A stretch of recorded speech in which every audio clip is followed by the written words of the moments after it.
कोई भी अमीरी की चाह रख सकता है और ज़्यादातर लोग रखते हैं, परंतु केवल कुछ ही जानते हैं कि एक निश्चित योजना और दौलत की धधकती प्रबल इच्छा ही दौलत कमाने के भरोसेमंद साधन है। नमस्कार दोस्तों, आप सुन रहे हैं सोचिए और अमीर बनिए बाय नेपोलियन हिल। अमीरी की दिशा में 12वां कदम, विचारों का ब्रॉडकास्टिंग और रिसीविंग स्टेशन। 40 साल से भी अधिक पहले लेखक स्वर्गीय डॉक्टर अलेक्जेंडर ग्राहम बेल और डॉक्टर एल्मर आर गेट्स के साथ काम कर रहा था। उस समय लेखक ने यह विचार किया कि हर मानवीय मस्तिष्क विचार के कंपन का ब्रॉडकास्टिंग और रिसीविंग स्टेशन दोनों होता है। रेडियो ब्रॉडकास्टिंग सिद्धांत की तरह ही हर इंसान का मस्तिष्क भी दूसरे मस्तिष्कों द्वारा प्रसारित किए जा रहे विचार संवेगों को पकड़ने में सक्षम होता है। पूर्व के पैराग्राफ में दिए गए वक्तव्य के संदर्भ में कल्पना वाले अध्याय में बताए गए रचनात्मक कल्पना के वर्णन की तुलना करें और उस पर विचार करें। रचनात्मक कल्पनाशीलता मस्तिष्क का रिसीविंग सेट है, जिसके द्वारा यह उन विचारों को ग्रहण करता है जो दूसरों के मस्तिष्क द्वारा प्रसारित किए जाते हैं। यह संचार का वह माध्यम है जो किसी इंसान के चेतन या तार्किक मस्तिष्क को उन चार स्रोतों को जोड़ता है जहाँ से इंसान विचार की प्रेरणा प्राप्त कर सकता है। जब इसे प्रेरित किया जाए या जब यह कंपन की उच्च दर पर कार्य कर रहा हो, तो मस्तिष्क बाहरी स्रोतों के द्वारा इस तक पहुंचने वाले विचारों को ग्रहण करने के प्रति ज़्यादा संवेदनशील होता है। कंपन की उच्च दर सकारात्मक भावना या नकारात्मक भावनाओं द्वारा घटित होती है। भावनाओं के द्वारा विचार के कंपनों को बढ़ाया जा सकता है। जहाँ तक गहनता व प्रेरक शक्ति का संबंध है, सेक्स का भाव मानवीय भावनाओं की सूची में सबसे शीर्ष पर रहता है। वह मस्तिष्क जो सेक्स के भाव द्वारा प्रेरित होता है, बेहद तीव्र गति से कार्य करता है, जबकि इस प्रेरणा के अभाव में यह उतनी तीव्र गति से कार्य नहीं कर पाता। सेक्स रूपांतरण के परिणाम स्वरूप विचारों में उस सीमा तक वृद्धि होती है कि रचनात्मक कल्पनाशीलता विचारों के प्रति उच्च संवेदनशील हो जाती है। दूसरी ओर, जब मस्तिष्क तीव्र दर पर कार्य कर रहा हो, तो यह न सिर्फ दूसरे मस्तिष्कों द्वारा प्रसारित किए जा रहे विचारों को आकर्षित करता है, बल्कि यह अपने खुद के विचारों को भी वह भावना प्रदान करता है जो अनिवार्य है। इससे पहले कि इन विचारों को पकड़ा जाए और अवचेतन मस्तिष्क द्वारा इन पर कार्य किया जाए। अवचेतन मस्तिष्क मस्तिष्क का ब्रॉडकास्टिंग स्टेशन है, जिसके द्वारा विचार के कंपन प्रसारित किए जाते हैं।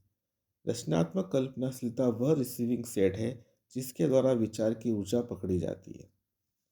अवचेतन मस्तिष्क के महत्वपूर्ण तत्वों और रचनात्मक कल्पनाशीलता के अलावा जो आपकी मानसिक ब्रॉडकास्टिंग मशीनरी के ब्रॉडकास्टिंग और रिसीविंग सेट हैं, आइए हम आत्म सुझाव के सिद्धांत पर विचार करें, जिसके द्वारा आप अपने ब्रॉडकास्टिंग स्टेशन को काम में ले सकते हैं।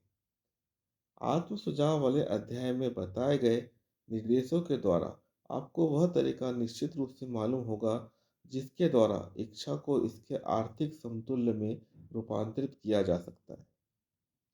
आपके मानसिक ब्रॉडकास्टिंग स्टेशन की प्रक्रिया तुलनात्मक रूप से आसान है। जब आप अपने ब्रॉडकास्टिंग स्टेशन यानी अवचेतन मस्तिष्क, रचनात्मक कल्पनाशीलता और आत्म सुझाव का प्रयोग करना चाहें, तो आपको सिर्फ तीन सिद्धांतों को ही दिमाग में रखना है और लागू करना है।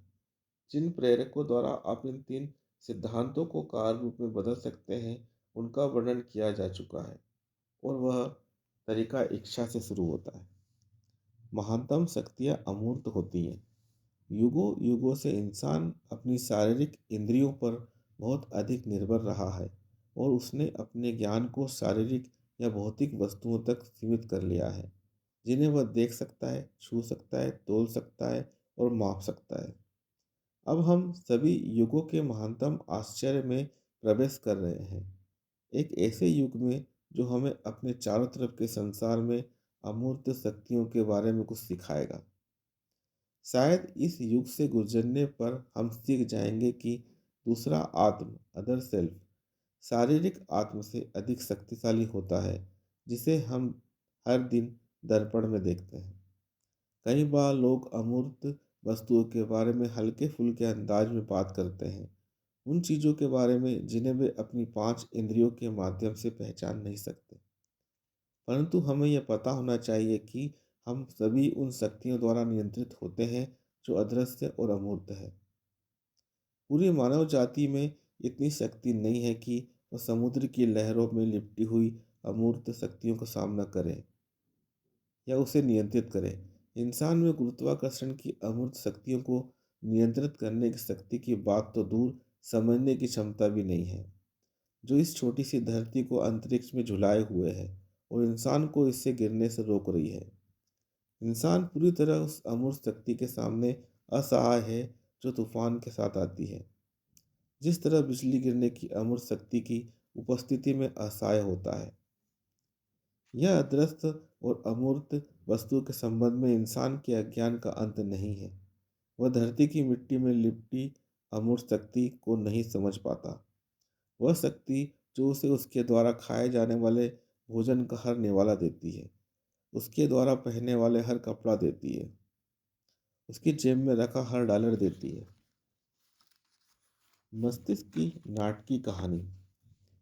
अंतिम परंतु महत्वपूर्ण बात, इंसान अपनी डींग हाँकने वाली संस्कृति और शिक्षा के बावजूद विचार की अमूर्त शक्ति के बारे में बहुत कम या बिल्कुल नहीं समझ पाता है।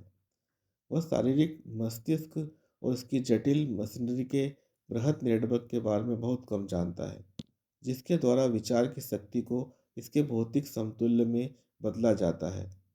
परंतु अब वह एक ऐसे युग में प्रवेश कर रहा है जिसमें इस विषय पर उसे ज्ञान मिल सकेगा। वैज्ञानिकों का ध्यान अब उस आश्चर्यजनक वस्तु के अध्ययन की ओर गया है जिसे मस्तिष्क कहा जाता है।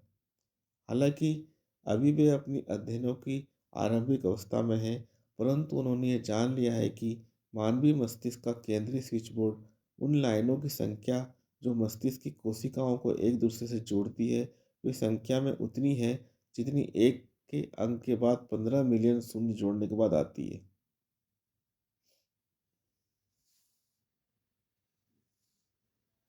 यह आंकड़ा इतना आश्चर्यजनक और विशाल है। शिकागो यूनिवर्सिटी के डॉक्टर सी जूडसन हैरी कहते हैं कि प्रकाश वर्ष के सैकड़ों मिलियन के आंकड़े भी तुलनात्मक रूप से महत्वहीन हो जाते हैं। ये निर्धारित किया गया है कि मानवीय सेरिब्रल कॉर्टेक्स में ये संख्या है 1 के बाद 10 शून्य से लेकर 14 के बाद 9 शून्य नर्व कोशिका होती है और हम जानते हैं कि वह निश्चित पैटर्न में व्यवस्थित होती है। यह व्यवस्था बेतरतीब नहीं होती है, वे क्रमबद्ध रूप से जमी होती है। इलेक्ट्रोफिजियोलॉजी के हाल ही में विकसित तरीके से माइक्रो इलेक्ट्रोड से बेहद सूक्ष्म रूप से स्थित कोशिकाओं या फाइबर से एक्शन करंट निकाला जाता है। उसे रेडियो ट्यूब द्वारा विस्तृत किया जाता है और इसमें एक बोल्ट के 10 लाखवें हिस्से के अंतर रिकॉर्ड हो सकते हैं।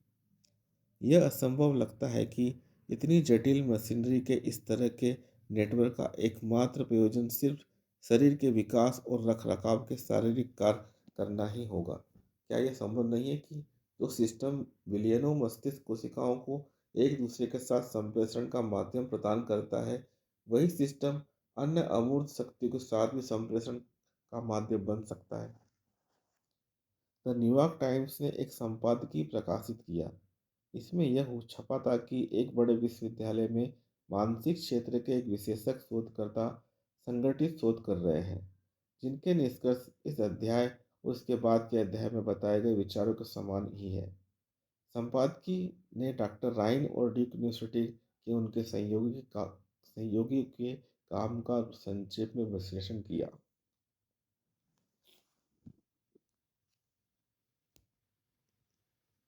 टेलीपैथी क्या है? 1 महीने पहले हमने इस प्रश्न पर ड्यूक यूनिवर्सिटी के प्रोफेसर राइन और उनके सहयोगी के कुछ उल्लेखनीय परिणाम उद्धृत किए थे। उन्होंने टेलीपैथी या क्लेयरवॉयंस की उपस्थिति निर्धारित करने के लिए 1 लाख से भी अधिक परीक्षण किए। यह परिणाम हार्पर्स मैगजीन में पहले 2 लेखों में संक्षिप्त रूप से दिए गए हैं। दूसरे में जो अभी प्रकाशित हुआ है, लेखक एच राइट के अनुभूति के अतिद्रिय स्तरों की निश्चित प्रक्रिया के बारे में इस अध्ययन के निष्कर्षों को संक्षेप में देने का प्रयास करते हैं। राइन के प्रयोगों का परिणाम है कि टेलीपैथी और क्लेयरवायंस की वास्तविक उपस्थिति अब कुछ वैज्ञानिकों को बेहद संभव लगती है। कई अनुभूतिकर्ताओं से यह पूछा गया है कि वे किसी विशेष पेक में रखे गए कुछ पत्तों के नाम बिना उन्हें देखे बताएं। तकरीबन 1 दर्जन पुरुषों और महिलाओं को पहचान लिया गया जो नियमित रूप से उन पत्तों को सही सही बता देते थे, जबकि इस बात की कई मिलियन संभावनाओं में से एक भी संभावना नहीं थी कि उन्होंने ऐसा किस्मत या संयोगवश किया हो। परंतु उन्होंने ऐसा किया कैसे? ये शक्तियाँ, अगर हम यह मान लें कि ऐसी शक्तियों का अस्तित्व होता है, इंद्रियगत प्रतीत नहीं होती। उनके लिए कोई ज्ञात मानवीय ढंग नहीं है, अंग नहीं है, चाहे उस कमरे के भीतर की बात हो या सैकड़ों मूल मील दूर की बात हो। प्रयोगों के परिणाम उतने ही अद्भुत रहे हैं। मिस्टर राइट का विचार है कि यह तथ्य इस बात को स्वीकार नहीं करते कि टेलीपैथी या क्लियरवायंस रेडिएशन के किसी भौतिक सिद्धांत के द्वारा स्पष्ट किए जा सकते हैं। रेडिएंट ऊर्जा के सभी ज्ञात स्वरूप दूरी बढ़ने के साथ साथ कम होते जाते हैं। टेलीपैथी और क्लियरवायंस के साथ ऐसा नहीं है, परंतु वे शारीरिक कारणों से उसी तरह प्रभावित होती है जिस तरह हमारी अन्य मानसिक शक्तियाँ होती हैं। लोकप्रिय मान्यता के खिलाफ, ये शक्तियाँ तब बलवान नहीं होती जब व्यक्ति सोया हुआ होता है या अर्ध निद्रा की अवस्था में होता है, बल्कि ये शक्तियाँ तब अपने चरम पर होती है जब व्यक्ति पूरी तरह से जागृत अवस्था में होता है। राय ने यह भी खोजा कि मादक द्रव्य हमेशा प्रयोगकर्ता के स्कोर को कम कर देते हैं, जबकि प्रेरक पदार्थ इसे हमेशा बढ़ा देते हैं। सबसे विश्वसनीय प्रदर्शनकर्ता भी स्पष्ट रूप से तब तक अच्छा स्कोर नहीं बना सकता जब तक कि वह सर्वश्रेष्ठ प्रयास न करें। राइट ने विश्वास के साथ निष्कर्ष निकाला कि टेलीपैथी और क्लियरवायंस दरअसल एक ही प्रतिभा के दो रूप हैं। जिस शक्ति के सहारे कोई व्यक्ति केवल टेबल पर उल्टे रखे कार्ड को देख सकता है, उसी शक्ति के सहारे वह दूसरे व्यक्ति के दिमाग में मौजूद विचार को पढ़ सकता है। इस विश्वास के पीछे कई कारण हैं। उदाहरण के तौर पर दोनों ही प्रतिभाएं एक ही व्यक्ति में मिलती है जो उन दोनों का स्वामी होता है, और यह दोनों ही शक्तियां समान मात्रा में होती है। दोनों पर ही पर्दे, दीवार या दूरी का कोई असर नहीं होता। राइट इस निष्कर्ष से आगे जाकर यह अनुमान व्यक्त करते हैं कि अन्य अतीन्द्रिय अनुभव, भविष्यदर्शी स्वप्न, विनाश के पूर्वाभास इत्यादि भी इसी शक्ति का एक हिस्सा साबित हो सकते हैं। पाठक से ऐसा कोई आग्रह नहीं किया जा रहा है कि वह इन निष्कर्षों को स्वीकार करे जब तक कि उसे विश्वसनीय न लगे, परंतु रायन ने जो प्रमाण इकट्ठे किए हैं वे प्रभावशाली है। मस्तिष्क को टीम वर्क से कैसे जोड़ें? डॉक्टर रायन की इस खोज से कि मस्तिष्क किन स्थिति में अनुभूति के अतीन्द्रिय रूपों पर प्रतिक्रिया करता है, अब मैं उनके निष्कर्ष में वह बात जोड़ना चाहता हूँ जो मैंने और मेरे सहयोगी ने खोजी है। हमने ये आदर्श स्थितियाँ खोजी है जिनके द्वारा मस्तिष्क को प्रेरित किया जा सकता है, ताकि छठी इंद्री, जिसके बारे में अगले अध्याय में वर्णन किया गया है, प्रैक्टिकल तरीके से कार्य कर सके। जिन स्थितियों का मैं जिक्र कर रहा हूँ वे मुझ में और मेरे स्टाफ के दो सदस्यों के बीच का गठबंधन है।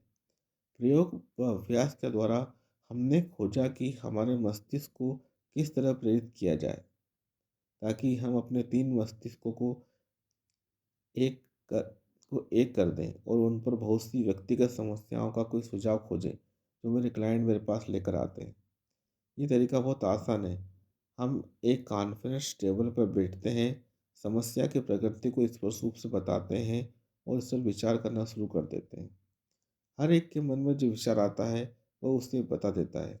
मस्तिष्क की प्रेरणा के इस तरीके के साथ अद्भुत बात यह है कि यह हर प्रतिभागी को ज्ञान के अनजान स्रोतों के संपर्क में ले आता है जो निश्चित रूप से उसके अपने अनुभव के बाहर के होते हैं। अगर आप मास्टरमाइंड वाले अध्याय में बताए गए सिद्धांत को समझ चुके हैं तो आप निश्चित रूप से राउंड टेबल तकनीक को मास्टरमाइंड के प्रैक्टिकल प्रयोग के रूप में पहचान जाएंगे। तीन लोगों के बीच निश्चित विषयों पर सद्भावनापूर्ण विचार विमर्श के द्वारा मस्तिष्क को प्रेरित करने का यह तरीका मास्टरमाइंड के आसान और सबसे प्रैक्टिकल प्रयोग को प्रदर्शित करता है।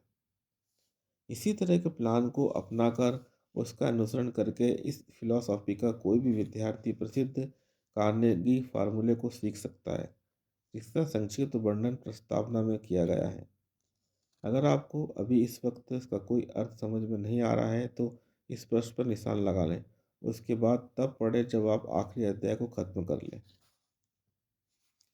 ये चैप्टर यहीं पर समाप्त होता है। बहुत ही इंटरेस्टिंग है मस्तिष्क के बारे में, टेलीपैथी के बारे में।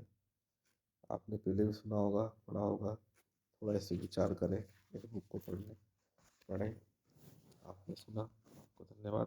कृपया करके मेरे चैनल को सब्सक्राइब कीजिए। अगर पसंद आया तो लाइक कीजिए। आपका दोस्त